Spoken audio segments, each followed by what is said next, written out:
नमस् नमस्कार दोस्तों, मैं शिल्पी आप सबका आज के इस वीडियो में स्वागत करती हूँ।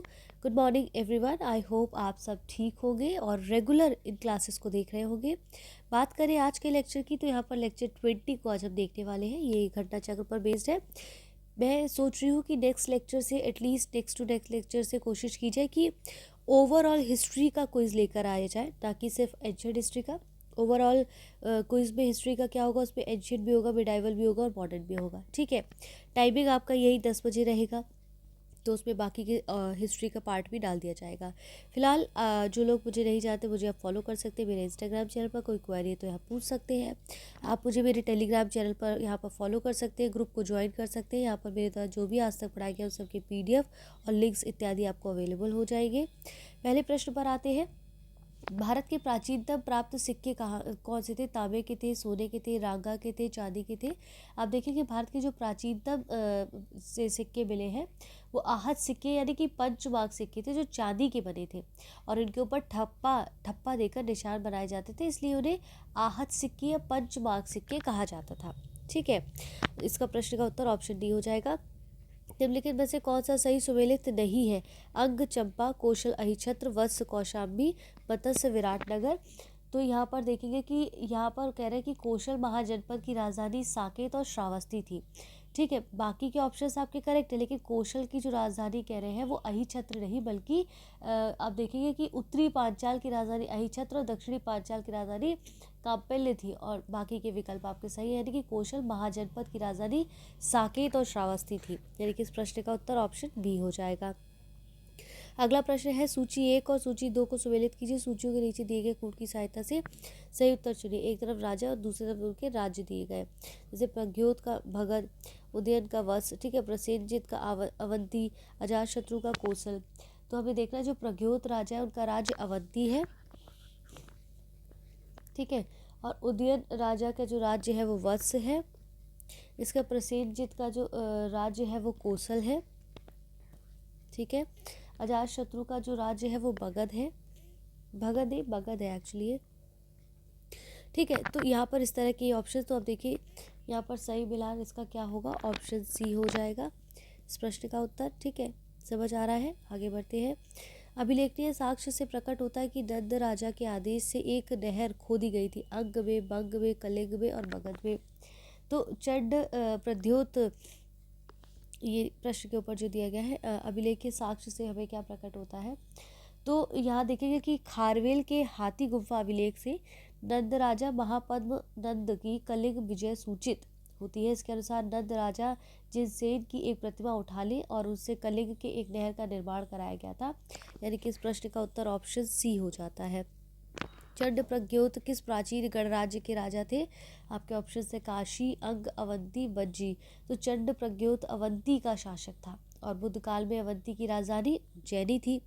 बिंबिसार के समय में मगध के साथ चंड प्रज्ञोत का संबंध बहुत महत्वपूर्ण रहा था, और एक बार प्रज्ञोत के पांडुरोग से ग्रसित होने पर बिंबिसार ने अपने राजवैद्य जीवक को उसके उपचार के लिए वहां पर भेजा था। ठीक है, इस प्रश्न का उत्तर ऑप्शन सी हो जाएगा, अवंती के गणराज्य के राजा थे।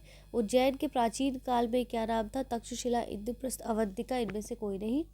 तो देखेंगे कि मध्य प्रदेश में जो उज्जैन स्थित है, भारत के प्राचीन ऐतिहासिक नगरों में एक गिना जाता है, और यह 16 महाजनपदों में से एक, अवंती की 2 राजधानियों में से एक थी। उत्तरी अवंती की राजधानी उज्जैनी और दक्षिण अवंती की राजधानी महिष्मती थी। अवंती को अवंतिका भी कहा जाता था। यानी कि इस प्रश्न का उत्तर ऑप्शन सी हो जाएगा। ठीक है, निम्नलिखित मानचित्र में प्राचीन भारत में पाए जाने वाले 16 महाजनपदों में से 4 दर्शाए गए हैं। क्रमशः ABCD द्वारा अंकित स्थल कौन से हैं? तो यहाँ पर आपको कुछ स्थल दिए गए हैं। ठीक है, आप इस प्रश्न को छोड़ दीजिए क्योंकि इसमें मैप डलेगा, इसके बाद ही समझ आएगा। इसको मैं नेक्स्ट वीडियो में ऐड ऑन कर दूंगी। नेक्स्ट प्रश्न है हमारा, प्राचीन नगर जो महाभारत और महाभाष्य दोनों में उल्लिखित है। मध्यमिका नगरी, कारकोट, विराटनगर, वैराट और रेड। ठीक है, देखिए अब मैप से रिलेटेड ऐसे क्वेश्चन नहीं आते, इसलिए इसको छोड़ दीजिए, पुराना बहुत क्वेश्चन है। जो मध्यमिका नगरी है वो राजस्थान और भारत के चित्तौड़ के निकट एक प्राचीन नगरी है। इस नगरी का उल्लेख महाभारत और महाभाष्य दोनों में किया गया है। विराटनगर यानी कि राजस्थान के जयपुर में स्थित है और महाभारत काल में पांडवों ने अपना अज्ञातवास यहाँ व्यतीत किया था। इसका उल्लेख भी महाभारत और महाभाष्य में ही मिलता है। ठीक है, अब आप देखेंगे यहाँ पर जो है दिया नहीं गया ऑप्शन, तो कभी कभी ऐसे प्रश्न भी आ जाते हैं। तो इसका जो उल्लेख है वो महाभारत और महाभाष्य में मिलता है। ठीक है, इस प्रश्न का कोई उत्तर मेंशन था ही नहीं जब ये प्रश्न पूछा गया है, तो इसकी कहानी को बस आप यहाँ पर समझ लीजिए। ठीक है, पाटलिपुत्र के संस्थापक थे उदयन, अशोक, बिंबिसार, महापद्म नंद। तो देखेंगे कि पाटलिपुत्र की जो स्थापना है वो अजातशत्रु ने गंगा और सोन नदी के संगम पर पाटली ग्राम में एक किला बनाकर की थी। उदयन ने मगध साम्राज्य की राजधानी राजगृह से पाटलिपुत्र स्थानांतरित भी की थी। ठीक है, तो गंगा और सोन नदी के संगम पर एक किला बनाकर की थी और राजगृह से पाटलिपुत्र स्थानांतरित की थी। तो ये ऑप्शन ही नहीं दिए गए। ठीक है, अजातशत्रु का ये ऑप्शन ही नहीं दिया गया है। तो ऐसे प्रश्न भी कभी कभी पूछ लिए जाते हैं, लेकिन उसके आंसर फिर क्या कहते हैं कि इसको कैंसिल कर दिया जाता है ऐसे प्रश्नों को, है ना। तो कहने का मतलब पाटलिपुत्र के जो संस्थापक थे वो आपके उदयन कौन थे, वो आपके जो अजातशत्रु थे। ठीक है, अजातशत्रु थे। आपका इसमें ऑप्शन दिया नहीं गया है। ठीक है, मगध साम्राज्य की राजधानी पाटलिपुत्र के बारे में कौन से कथन सही है। पाटलिपुत्र पूर्व में गंगा नदी से, उत्तर में चंपा नदी से घिरा हुआ था। उत्तर में गंगा नदी से, पश्चिम में सोम नदी से घिरा था। दक्षिण में विंध्य पर्वत से, पूर्व में गंगा नदी से घिरा था। दक्षिण में विंध्य पर्वत से, पश्चिम में चंपा नदी से घिरा था। ठीक है, तो अब यहाँ पर देखिए प्राचीन पाटलिपुत्र यानी कि जो आधुनिक पटना है, उत्तर में गंगा और पश्चिम में सोम नदी से घिरा हुआ था। ठीक है, इस प्रश्न का उत्तर ऑप्शन बी हो जाएगा। पाटलिपुत्र को किस शासक ने सबसे पहले अपनी राजधानी बनाया। चंद्रगुप्त मौर्य, अशोक महान, चंद्रगुप्त विक्रमादित्य, कनिष्क। तो आप देखेंगे कि बेसिकली पाटलिपुत्र की जो स्थापना है गंगा और सोन नदी के संगम पर हर्य वंशीय शासक अजातशत्रु ने की थी। ऊपर भी हमने देखा। उदयन ने राजधानी राजगृह से पाटलिपुत्र स्थानांतरित की थी। तो पाटलिपुत्र को किस शासक ने सबसे पहले अपनी राजधानी बनाया था, तो इसमें ऑप्शन ही नहीं दिया गया, ये आपके उदयन ने किया था। ठीक है, तो इस प्रश्न का ऑप्शन जो होगा उदयन होगा। ठीक है, इसमें भी देखिए ऑप्शन नहीं दिया गया। इस तरह के प्रश्नों को पेपर से फिर आउट कर दिया जाता है बाद में। ठीक है, घबराना नहीं है। निम्नलिखित में से किस राजा ने पाटलिपुत्र बसाया था। यहाँ पर देखिए ऑप्शन दिए गए, उदयन ने बसाया था, अभी हमने ऊपर समझा। किस शासक द्वारा सबसे पहले पाटलिपुत्र की राजधानी के रूप में चयन किया गया। अजातशत्रु, उदयन, कालाशोक, कनिष्क। तो किस शासक के द्वारा जो है, उदयन के द्वारा हमने समझा था अभी कि पाटलिपुत्र की राजधानी के रूप में चयन किया गया। उदयन वास दत्ता की दंत कथा संबंधित है उज्जैन से, महिष्मति से, मथुरा से, कौशाम्बी से। तो ये आप देखेंगे उदयन वास दत्ता की जो दंत कथा है वो उज्जैन से संबंधित है। इस कथा को महाकवि भास ने अपने नाटक स्वप्न वास दत्ता में वर्णित किया गया है। इस नाटक में वत्स नरेश, उदयन और अवंती नरेश प्रज्ञोत की पुत्री वास व दत्ता की प्रेम कथा का वर्णन है। ये कथा उस समय की है जब उदयन उज्जैनी के कारागार में कैद था, यानी कि उज्जैन से संबंधित है। ठीक है, अगला प्रश्न देखते हैं। प्रथम साम्राज्य का उत्कर्ष किस शताब्दी में हुआ था।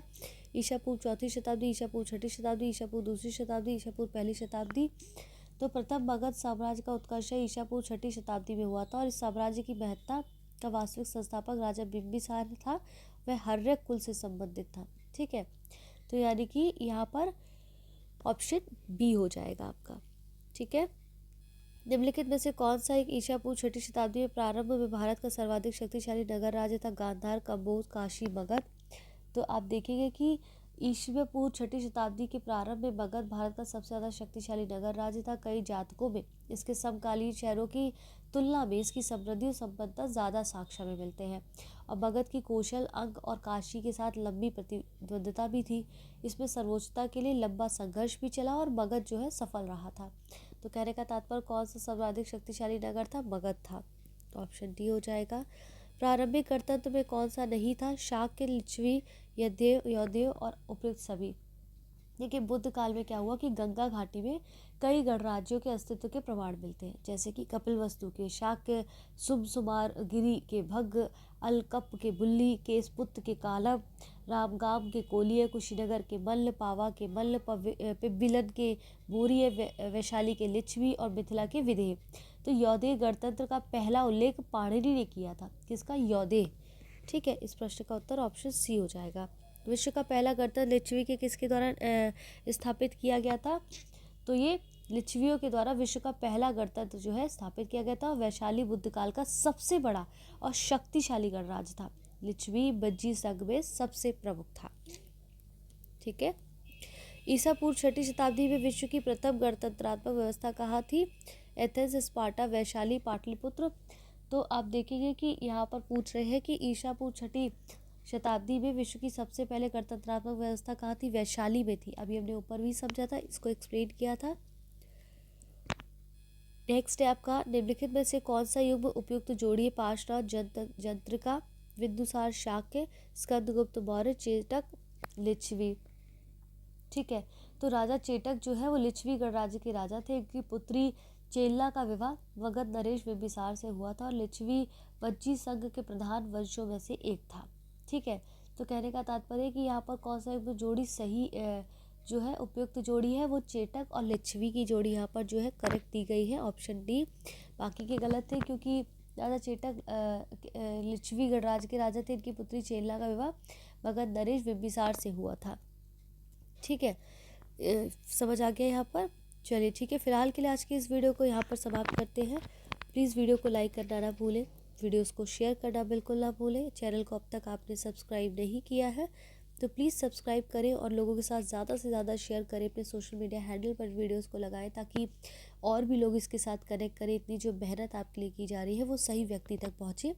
इसी तरह से और नए नए प्रोग्राम शुरू किए जा रहे हैं, उनको देखने के लिए निरंतर हमारे साथ बने रहें। तब तक के लिए धन्यवाद।